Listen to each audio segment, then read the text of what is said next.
my assessment is that we're helping God work out that problem, and that is part of our preciousness. That's part of the limitless affection that comes unconditionally, so extremely so that it feels, I would say, reckless. Yes. Let's get into this. Welcome to the Outer Fringe. We're back, and we're back with Arpil Rayn. Thanks for coming back to the rest of this episode of the Outer Fringe. Yes. Let's get into this. Okay, so, right, like if we had a determined fate by a God, by a higher power, then it wouldn't matter what you did, right? It wouldn't matter what any choice of, we were going to end up there anyways. It doesn't sound like that, because I could have chosen to stay in bed or on the couch longer today and not shown up. I feel like there is some agency, right? Mm-hmm. And then, so then my God is one that's more of a tinker. And this God for me is one who comes in when we ask him to and says, I'm going to fix this, or says, okay, I know where this is going to go. I'm going to save your life from that car crash, or, like it seems like there's small moments that the higher power does affect our reality, but it's not all the time. It's not determined. God, the creator of the universe, is more of a tinker or a gambler, because instead of having a deterministic fate for everything, which who knows, could have been done 1,000 times over. If you have a being, a creator of the universe, maybe, hey, I know exactly where it's going to go from A to Z and everything in between. But it seems like we've got some sort of free will. So in this moment, if something's, got the power to change things, it's not all the time, because maybe it wants to see where we go, mm-hmm. or when we ask for help, or it comes in and fixes little things, because people have, I certainly should have died a couple of times, mm-hmm. right? Totally. And so there's this God that is maybe stepping back a bit and saying like, okay, I need to fix this, or like April's asking for help over here. Let me do that, right? And then I read science fiction, and I don't know if it's a strange place, but it opens up my mind to some different ideas, and one of them was also that like the whole thing that we're doing here on Earth, at least, is just creating complexity. And so we're going from single-celled organisms to multicellular organisms to like multiple species, now to like consciousness, and not just like mammalian consciousness of like, where's my food and I'm gonna hunt it. It's like we can create something, and so we continue to. And so you kind of got to ask, like, does this please that higher power? Is that the higher power's plan? And then mm-hmm. at the same time, there's one other thing that I've kind of gotten so. I don't know, like I also try to understand string theory. I'm not good at it. Oh, right? I like this topic. But on the topic of complexity, right? Mm-hmm. It seems like if there was a multiverse, mm-hmm. things are dissonant when when you have strife, when you have chaos, when you have drama, mm-hmm. when you have clamor, mm-hmm. right? Things are dissonant in the mm-hmm. universe. It's like mm-hmm. whatever paths the universe was going to go from there didn't feel right, And when we come from a place of stillness, when we come from a place of compassion, when we have those moments where we know we're in the right place at the right time, mm-hmm. it seems like you can almost feel the stillness of the universe. Mm-hmm. And so I know that if you decided to go with your free will down one street and go to the stupid Garth Brooks concert that we wanted to mention, right? Or you decided to go the other way, the long way around, get gas and go home, mm-hmm. right? You had free will. Mm-hmm. Maybe two universes were created, mm-hmm. right? Mm-hmm. But at some point, if you ended up going home and tucking your kids back into bed, no matter which way you went, that's where the universe actually felt restful and safe, because that's where you were supposed to be. And so there's also getting back around to, is there some determined points that you're supposed to be at? Mm-hmm. Or like places where all the universe feels right. Yeah, just I was putting those out there, and so if none of them sound cool, tell me yours. Totally. I want to hear your weird theories. Yes. Yeah. So I get a lot of signs and synchronicities, and they're fucking dramatic, and they are consistent as shit, and I have tried every which way to shift things, whether it's something I saw in a dream, or, a lover that, if I healed this part of myself, maybe we could work things out. And I have never been able to shift course. And I thought, how can that be with the free will? Uh-huh. That also seems to be the case. And there was I like to geek out in quantum physics. But there was a study, and I might bludgeon this up a little bit, but enough maybe to get the gist across and maybe to help anybody find a more reliable source if they were Googling it. But some of these scientists were trying to figure out how photosynthesis could be so efficient, because it's more efficient than we can account for scientifically. And the running hypothesis was that the only solution they could conceive of is that if the light or the food or the fill in the blank, I'm not sure, went all possible directions at once, went back and chose the fastest one. So I think that we are doing all of the options and then going back in time and guiding ourselves as many times as it takes toward the direction of our preferred outcome. Is that like making mistakes or like doing the same patterns in life and then it just brings you to the same point? Or what does that exactly mean? So like, as he was saying, it seems like, how do you reconcile the fact that there seems to be free will and predestined circumstances, right? And I'm proposing that it's because we had free will in all possible potential outcomes, and then we go back to our ideal one, which is the predestined. Oh, so not just in a single predestined state, like computer programs, you can't run them with a lot of variables. Certain variables will compute. A lot of variables will just come up with jumbled garbage. And so maybe like a program, there are certain variables that will compute, right? And bring us to these like restful states. And so maybe there's different outcomes in deterministic is maybe not the best, but different rest states that we can be at in a calm, in a almost, what's the word when a bell rings, in a resonance, right, with the rest of the universe. But when we're not in those states, everything seems very chaotic. And you know, like you were talking about that Tasmanian devil, right? Things are just not right. And I can almost feel those moments when they're calm. And I'm so used to living in the rest of the dramatic states that, like, when I finally, and I don't know if that was only the one or if that's one of many. Like, I could have also been, you know, on a beach somewhere. I could have also been living in Denver. But like right now, I'm at one of those places where it works out in that program, whatever. I'm a geek, I know.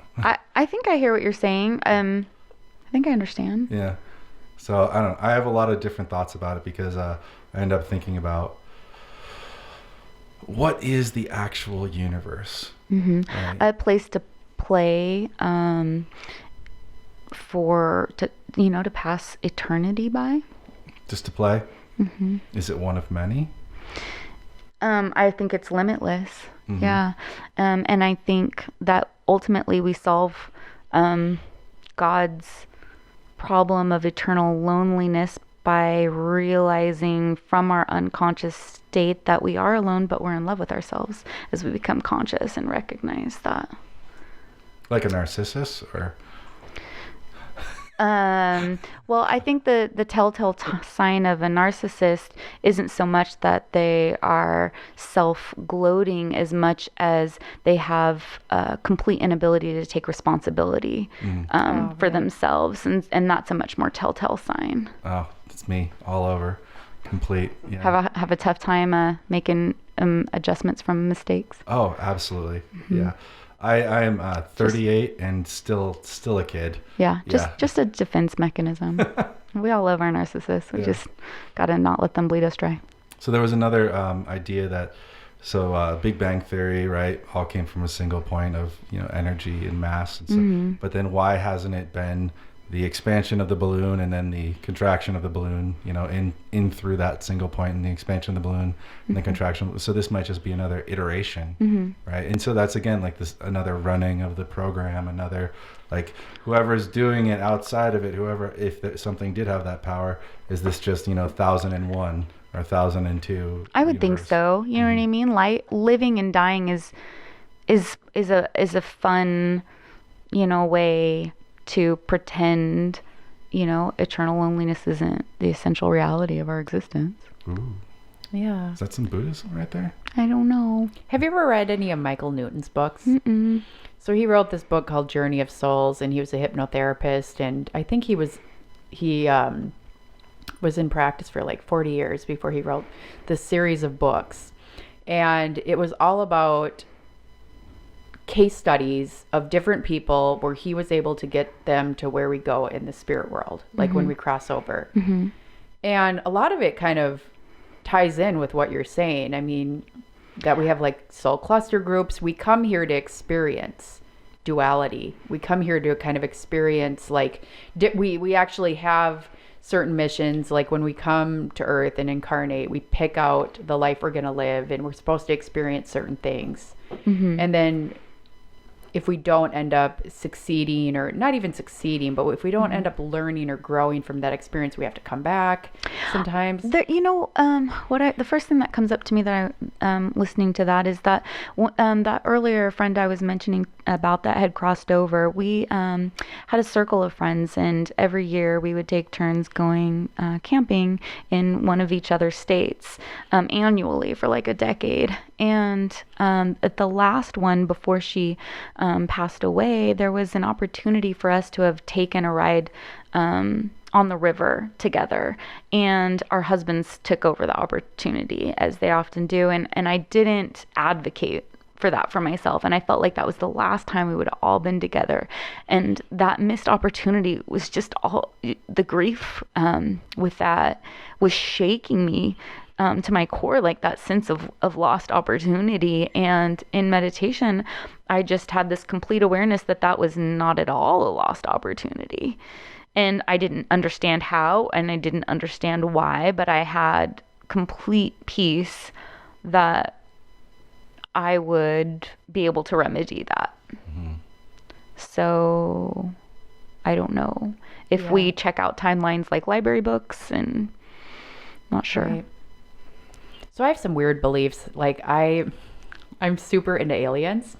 Mm-hmm. And I don't know. I listen. Or are they super into you? I'm just so fascinated by it. And I like read books on it, and I, watch, there's all these whistleblowers coming forward and talking about stuff that's going on with the government. Mm-hmm.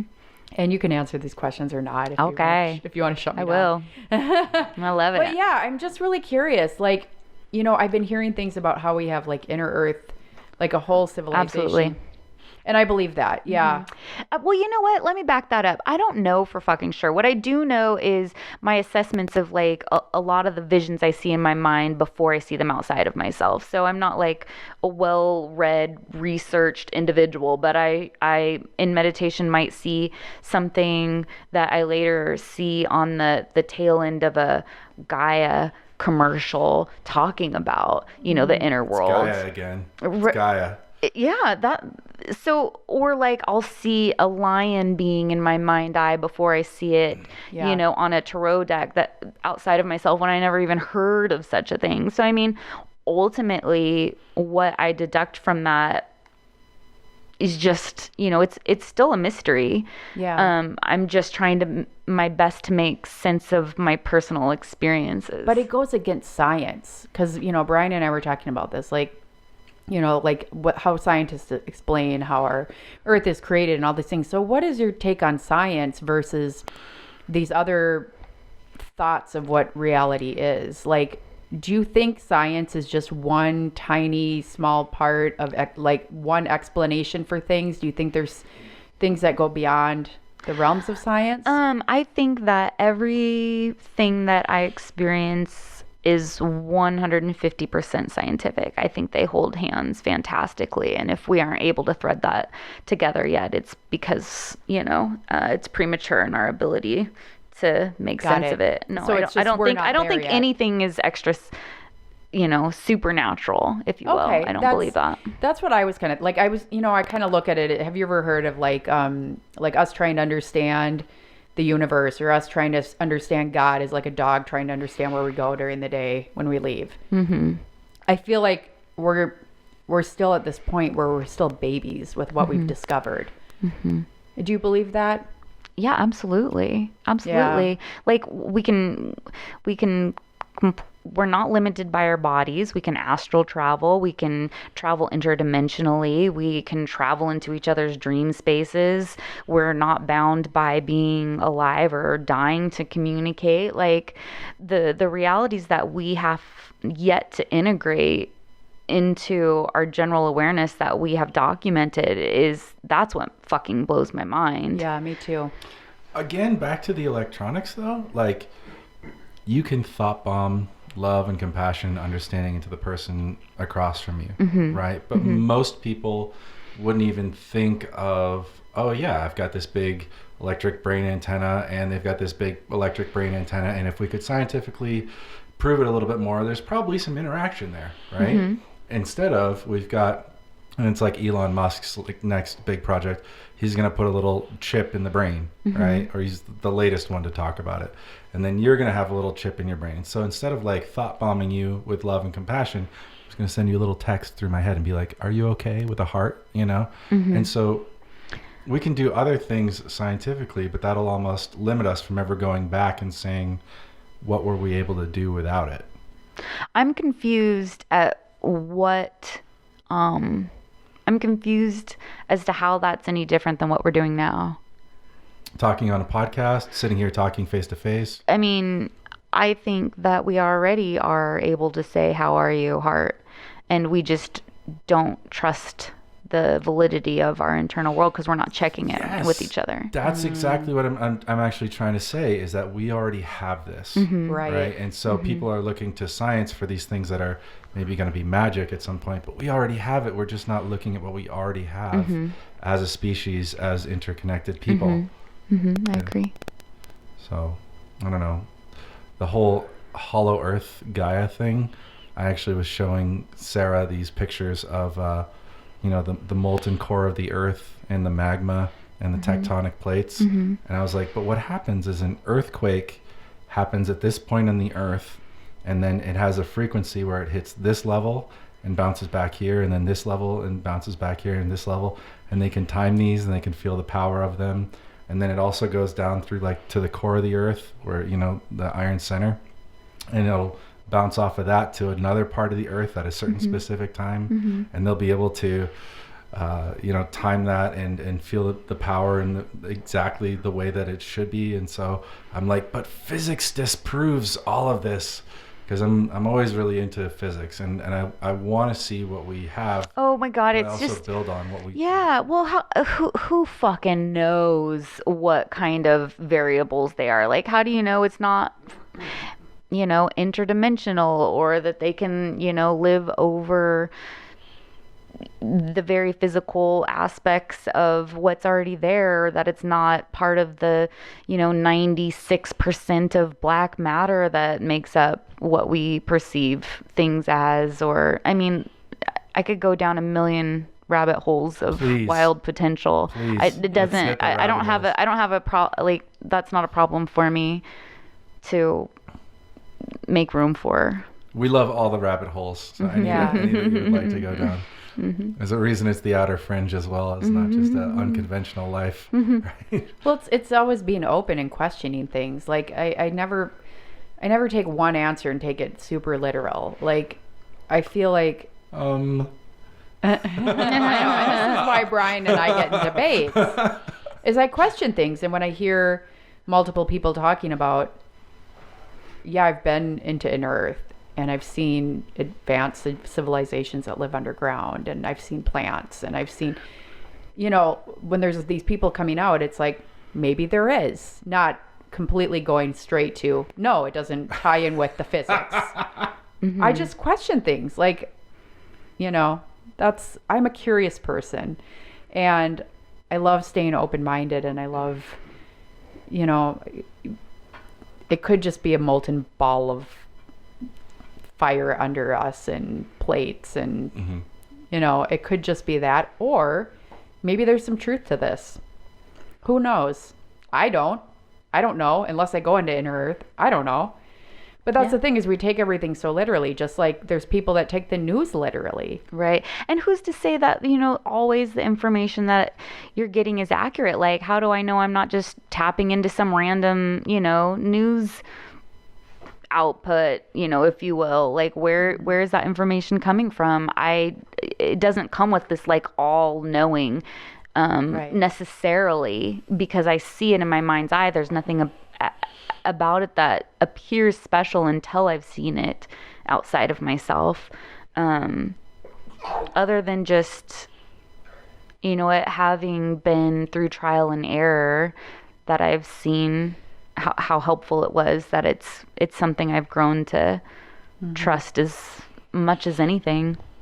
Yeah, that makes sense. But that's the best part, is the trial and error. And that's kind of coming back to the sort of scientific method of, I'm all about like, let's figure out what the dark matter is. Let's look 13 billion years into a 13.6 whatever, billion year universe and try to like look at the expansions. Let's try to like solve fusion. But we should do an episode of that. You just ask me questions and I'll go into meditation and see what comes up. Yeah. It'll be like A Course in Miracles. Maybe. And then like those are okay, yes, we don't know everything. But I believe that if humans as a whole are going to understand anything more, we still have to go through that process of trial and error. And one of those larger aspects is, are we putting time and effort into is the Earth hollow? Are we putting time and effort into is the moon a spaceship, right? Or are we putting time and effort into, I don't know, could the repulsing engine from the 1940s be the thing that actually is propelling what everyone actually sees as a UFO? Oh yeah, that would be pretty easy. Like we can make that technological. Well, the reality is we don't know where the time and effort is going, because some stuff isn't talked about. And that's the thing, is like there's so many things that I think are happening around us that are just not out there. We just don't have access to it. Well, I'm going to go back to what now it's the third time here. I would rather put my time and effort into putting you and I, or you and somebody who's even more of a receiver, somebody who can also operate at a certain wavelength, right? And not put myself on that pedestal. Put you guys both in. Well, it's not a pedestal, right? It's DMT secretion. There you go. Right. A little bit more ayahuasca than me. And like put you guys in like a functional MRI, and like have some other antenna, other stuff, and be like, hey, could it possibly be that there is some way that your brainwaves are getting to this other person, and their brainwaves are being affected by it, and their brainwaves are getting back to you, right? And we're not going to call it telepathy. We're going to call it something else. But like, is there a certain way that we can electrochemically communicate, right? And who's to say they're not already doing that? Yeah. But I would love to do it, because that's building on, like, that's the trial and error. But that builds on my what we're belief about is at. they've already tried that, and they know the answer, and they know so much more than they're telling us. I could get down with that. Yeah, like remote viewing. Right. Remember when that whole thing, was it the Soviet Union, when they were going through the Cold War and they started doing remote viewing? Maybe I'm wrong about the history, because I'm really And I'm not dumb when so it comes to worried about history, what they're doing. I'm worried about what am I spending my time and energy paying attention to.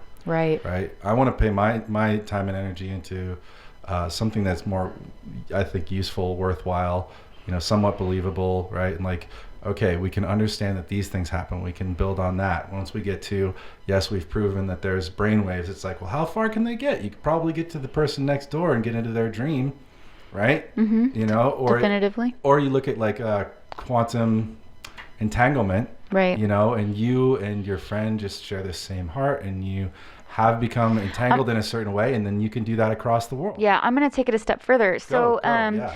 so there was this one. Well, wait, hang on, let me see. So, so are you guys familiar with? Sorry, brain freeze. Gosh, what theory was it of Einstein's? The relativity theory? Is it spooky action at a distance he was talking about? Like, so if we take cells that are combined, and I could be screwing this up just tiny, but not much, and no matter how far apart we take them, when you influence one, the other one reacts. That's and the quantum entanglement. right, but its response is immediate. And the problem with that is that it would have to be traveling faster than the light. speed of light Yep. to do that. And the running, I think it was a Nobel Peace Prize maybe, that a scientist came up with a hypothesis that, well, if everything was one, it wouldn't have to be traveling. Well, there's other things about you can have a I'm Right? So I'm not going to say that you're even another person. I'm just going to say you're another cell in our oneness of existence. The distance between you and I, we measure on this plane, and another plane, you know, people go like, oh, fourth dimension, fifth dimension, we're much closer, or we're in that. There's not even space. Actually a definitive space that you and I stop and start. Yes. So there's that, and then there's got to be another dimension where those 2 points are actually the same point, right? Those two, they've been entangled. They are now the same point, and you're just looking at, okay, well, all of the universe is this like foil wrapped distance between, but in another plane, that whole thing is just wrapped around, and they're actually still in the same spot, right? There's that dimension would exist. I think so. And so, like, here's things. It's like we're building on science that we have to, you know, see what's really been going on. But I can't make huge leaps. I'm not that guy that can make huge leaps. I can see what we have. Have you tried? Well, I mean, I know that there is something out there that is a power of love for this entire universe. That was one big leap. But can I use that to say there was lions living under the earth? What was it that you were saying earlier? Oh, just that I saw a Gaia commercial in my mind in meditation about a show that was referencing. Yeah. So it's maybe more coincidence than like you just had that precognition of a moment in your life. It could be. Yeah. Yeah, but why some things and not others? You know what I mean? It always seems to have a fucking point. It's got really specific agendas and points of interest. And maybe they're my own. Maybe they're my future's preferences. I'm not sure. I don't claim to understand that aspect. But it doesn't seem to be arbitrary. That's all I'm saying. Have you noticed during deja vu that you can tell the next series of events for like 10 or 15 seconds? I can't think of that specifically, but that doesn't seem unusual. I get that. Of an idea. So instead of like the person putting the coffee in front of me on the table as a sign, it's just that like, wait, I know what's about to happen. They're going to put, they put the, they turn around. Yeah, okay, this happened. Yep, and then this person, yeah, okay. And then it's gone. But, for like a small moment, I'm not looking at the moment as like a meaning. I'm just saying like, wow. Okay, I was able to actually I knew where that was all going to go for the next. Like a storybook that was just changing the page you're familiar with. Yeah, sometimes 10, 15 seconds. That's what I really have as like deja vu moments. It's just like all of a sudden you're like, okay, I'm in this moment. I know what this moment looks like. Yeah, it's interesting. Do you guys not get that? Sometimes. I mean, I definitely like deja vu is always interesting to me. I've had things where I've dreamt about them and then had them happen in my physical reality, and that always trips me up a little bit. Like things in my dreams, that places, like I've gone places where I've been here. How have I been here? And then I remember, oh, it was a dream that I've been here before. So that's always, again, just kind of goes in a little bit with deja vu. Does it come with like a sequence of events or just like the place? No, I've never had the sequence of events. Okay. That's really interesting. But I could see. But you have dreamt things that come to pass in real life. Yes. That's pretty common. Yeah. And that is common, that precognition. And it's like, then you start throwing time out the window. Right. Yeah. Well, time's not real, so that's fine. Exactly. Time is just something that we've created to give us kind of pinpointing direction, right? Is that kind of what time is? Like, I'm not sure. It comes to exist out of the materialization of physicality. Somehow those two are related, but yeah, time kind of always messes me up. Like time travel, that one really. You know what they never talk about in time travel? you would also have to be way the fuck over there in the galaxy, right? Because we're on a spinning planet inside a spinning galaxy that's doing this corkscrew like action as it goes with the entire galaxy, like up and further through as we expand our universe. So if you're like, oh, I want to go 20 years ago, that's a distance as well. You got to be way over there. Right, but 20 it's kind years of ago. like in my mind, it's like taking your consciousness from concentrating on your knee to your earlobe. They're two different parts of you. Not a stretch. No, it's not, because there's this other idea that works really well, is that like we can know another time. I can't bring groceries to that other time and be like, hey, I'm sorry you were hungry. Maybe Here." after you get the Elon Musk chip. Right, yeah. But like you can go to that other time because there's a path for energy that's not the same path for physical objects. And that's what I'm trying, like the physical object travel that people talk about in movies. Yeah.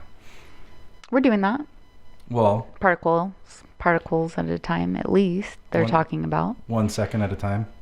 one particle. Do you think movies have like, I always feel like movies are kind of like things are coming through in movies that are actually like truth, but I agree. almost foreseen or foreshadowing, or maybe do you think it has something to do with the person who's writing the movie having that creativity and something coming through?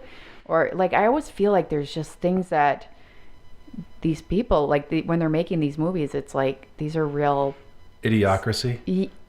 well, not all of them. Well, yeah, I like that movie. Yeah. Well, like, I don't know. There's just like, yeah, there's things with movies that are actually predicting things to come. Yeah. I'm not sure. Sometimes I wonder if they're just trying to spoon feed us how much farther along, the government is in terms of, things they're accessing. But then that's kind of why like, I question it, is like, how do they know?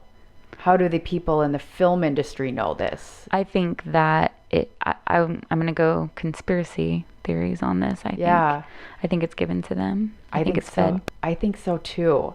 I like that you share that belief. Brian probably strongly disagrees. No. Do you think? I totally do. Like, yeah. So I was trying to show Sarah this I had messaged somebody about an article they posted, and it's a former Air Force pilot, and I was like, well, no, that's because, if they designed the SR-71, the Blackbird, I was always a fan, in the 40s and flew it in the 50s, and technology rises at all, then the amount of technology that we should be at is, probably what people see as, UFOs. And she messaged me back, exactly, like that's, and that's one of those things that were coming from my perception, my point of view of like, here's what we can build on. And if I haven't seen anything being built on that in 70 years by the military, by the biggest government in the world, there's definitely something being hidden. Right? And so I generally shoot UFOs are real. I've actually seen two when I was younger. Same, like exactly out of the comic books, right? But I generally just shoot like, that's our military. They're just not telling us what they're flying, instead of aliens or anything else. It could be both. I mean, or it could be like, both. I think they're AI gone conscious. Could be. Really? You think we have processors that could sustain AI that well right now? That's a scary thought, the whole AI thing. For sure. We need entire server farms just to run video games. Who does? I mean, Microsoft, Amazon. So probably not talking about Microsoft then. No, but I also I knew somebody who worked at the NSA, and it's not like their technology was light years ahead. But these are black ops projects. Right, I was going to say, private sectors for many sure. levels. But you also have to think about the shrinking of it. Like, you can't just have like an NSA server farm on a 20-foot wide disk flying around without a That's a huge because amount they of have energy. technologies that have been reverse engineered that we have no knowledge of. I mean, so I mean, they could be harnessing 0-point gravity. You have no idea. Yeah, like there's Bob just endless Lazar just came on Rogan's podcast and he talked about the reverse engineering of the technology from the crashed UFOs from Roswell. And then he also made a documentary, and now all these people are wanting to storm Area 51. Right, but to power AI, I don't think it would be at least like a megawatt, right? And in order to generate a megawatt in a I think small you're enclosed just space- using information that's probably so primitive comparatively that it's kind of an irrelevant conversation. Agreed. All right. Sorry, Brian. That's what I'm saying. that Is harsh? like it's like the dog trying to understand where we go. Like I think there's technologies that they have that we don't know about. So you're accessing technologies that we know about, but what are the technologies we don't know about? We don't know about it. There's way advanced technologies that go beyond and beyond and beyond that they have, that they've been working on and developing for many years. Yes. And that's what they're, the black ops projects, where trillions of dollars are going every year to work on these projects. Yes. That are going. Yeah. Pentagon spent 22 trillion on what since 1970? Exactly. And these are all going to these black By ops the way, projects. is 440 aircraft carriers. The size and the labor to put an aircraft carrier together. 440 of those. Right. Gone missing. Yeah. And that's where you just start questioning. I just start questioning things. Like, there is just so much evidence out there that something super fucked up is going on, way beyond what we're being told. And that's why, like, when I watch the news, I'm like, we're only seeing one thing. Like, it's just so... It's whatever their agenda is at the time. What do they want us? And a lot of it is fear-based. Because it's being, I would go so far as to say it's being brainwashed. I agree. Yeah. I agree. I feel like we've all been brainwashed this whole time to believe that we live in this type of, matrix, whatever you want to call it. Because it takes away our power, right? If we're in fear, we have very, very, very, very, very little power. If we get into Absolutely. gratitude, now our electrical signal's 5,000 times more powerful. Exactly. Okay, but- immeasurably so. To get out of what we were just talking about, though, that's just politics. They don't even need special technology that we don't even know what we don't even know. That's just like some TV and some fear mongering and some like basics general, like, oh, racism about who's in our country or who. There's can we- patents about brainwashing through TV. like sending the signal through TV. Yeah. Well, it's not hidden. Good thing I don't watch. Yeah. Right? Neither do I. Yeah, that'll make you sick. I don't even, like I used to look at news online, like, and if I did, I would always go through like BBC. I would never go through anything from the United States. I mean, like I would go to other platforms, but still I was just like, I feel helpless. At the end of it, I just feel helpless. Like all this crap is going on, or I feel just bad. I don't feel good about it. It never fills me. Like I love the stories where it, like, about hearing about, beautiful things happening, but they're few and far between. I think that's super intentional. I think we're pack animals, and anything that disrupts, connection and community is to somebody else's advantage. Because if they knew that we had if we knew that we had the power, we'd overcome. Yeah, sure. Okay, answers to the universe accomplished. Well, thank you so much for coming in today, April. I mean, this is just stuff I love talking about. And, it's so funny how I keep having people come into my path that, Brian and I were talking about this, how like we started this, I came up with this brainchild for this podcast, approached Brian. Brian put me in touch with Scott. And then, Scott has been just so kind to help us with this, but it's all just come together so smoothly. Like people have been coming into our path that are meant to be on this podcast. And like, I'm starting to see that, like, again, with synchronicities or just things where it's like people are just kind of coming. It's just coming together. And that makes me realize that there is a purpose for this. There's a purpose for having these conversations. There's a purpose for having these people come in and share their stories and bring people together, because at the end of the day, that's what I want to build, is more connection, and for people not to feel, these people, like, the whole premise of the podcast is feeling like you just don't resonate with how these societal expectations, like what this box that we live in. And the thing is there's a lot of people that feel that way, and having these conversations and talking to people that are really living, I guess some would consider unconventionally, but so much beauty in that, and so much like, just following their purpose. And it's not about, at the end of the day, it's not about the house, the car, what I have in my account. It's about finding that connection with other human beings and finding love and joy. And I love what you said about like finding happiness, within your life. And like, that's kind of, I think what we all need to get to is like, I don't feel happy when I'm working 40 hours a week.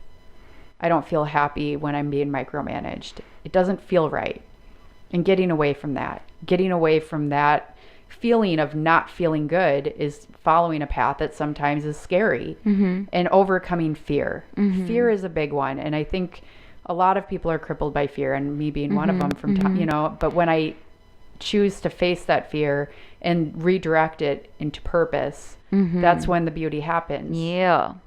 And thank you so much for coming in, sharing your stories with us, and giving us a little bit of wisdom, and a lot of things to think about. Yeah, thank you so much, April. My pleasure. Thanks for making the time to have important conversations and sharing them with a larger audience. I'm really grateful to be a part of it. The Outer Fringe was recorded at Triii-Point Studios. Copyright 2019. All rights reserved. Statements and opinions made on the show do not necessarily reflect the views or beliefs of Triii-Point Studios or its members.